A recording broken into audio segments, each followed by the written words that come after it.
Okay, let's go.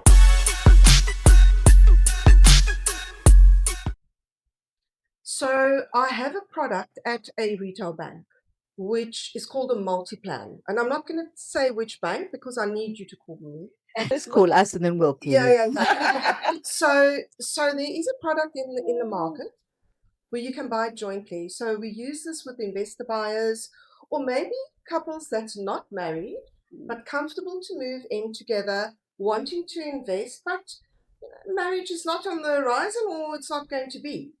And I can split the finance into portions, and it doesn't have to be equal portions. So you'll have a scenario where we've got a young lady, well, family, dad's given 500K, whatever the case may be, but her monthly income is much lower than her partner's.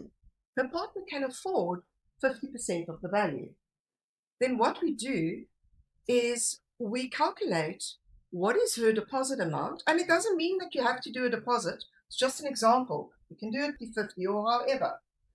But what we then do is we will calculate, say, the deposit, work out what is 50% of the purchase price, and allocate a loan to her for the remainder bit up to that makes up that 50%. Am I explaining it correctly? I'm as Afrikaans as you can get. So then she will have her own account number. And then on her partner's side, we will then do the full mortgage. Okay. And him or her will then have their own account number. Each of them can have an access bond. If this account number or this owner decides to what the market is maybe a little bit risky, I can't afford rates going up or down, I want to know what I'm going to be paying for the next 2 or 5 years, they can fix their rate. Okay. And this partner can keep it on fluctuating. And when you then lump money in, you can exactly see who owes what. So if that property is sold, there's absolutely no... Yeah, I haven't actually heard that, Joanita. That's amazing. So that's a scenario with a deposit. You can have a scenario where one earns less than the other and they can only do 30% ownership. And then we'll give them what they can afford to repay back and put the rest on the other owner, and then we'll split it. So it will be on the title deed.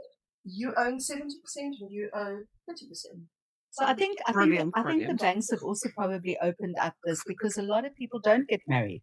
Yeah. And I think a lot of young people think, well, I don't want to buy a property with, my boyfriend because who knows where we're going to be in 10 years' time. And then they lose out but on they're renting 10 for years. An enormous Exactly. I mean, friends of mine were renting. They were paying like 35,000 Rand rent a month. Oh, and eventually, don't worry, you've just helped them with their bond. Oh. But it took 2 years of convincing of us, casually saying, guys, really, it's time. Don't be worried if you're not married. It's not the end of the world. Yeah. Legally, you can just go and sort out the background paperwork and on the bond and the title deed, etc. Yes. So there are so many opportunities and ways around it. And I'm very direct when I speak to them because it's a really, really important thing to discuss. And it is important because I think you just need to have that paperwork sorted out with the lawyers as well. And also, I know there's some horror stories out there where they've dissolved their relationship and the one is saying, well, the house is mine, and the other one saying, well, I paid more than you. Oh, but I paid the groceries. Yeah, but I fed the cats, and it becomes an absolute nightmare. So one can look at all of it and advise and guide and help and speak to the right people. And I think that is very important. Speak to the right people. Speak to the right agent. Speak to the right bond originator. Deal with the right attorneys. Just be committed and get the right advice. Yeah. And then it's not as scary. Absolutely. And we'll come back to this later on in the show. Because it's a show now, is it? Well, yeah, why not? We're just making sure. Yeah, so we'll come back to this point because we've got something in the background that we're working on, and we'll let everybody know later on before we go what that is, and hopefully, it is. Don't worry, it involves you. Yeah, if you love Joanita and what she's saying, she's got more golden nuggets up her sleeve, I'm sure. So yeah, you stick around, and we'll tell you about it later. Awesome.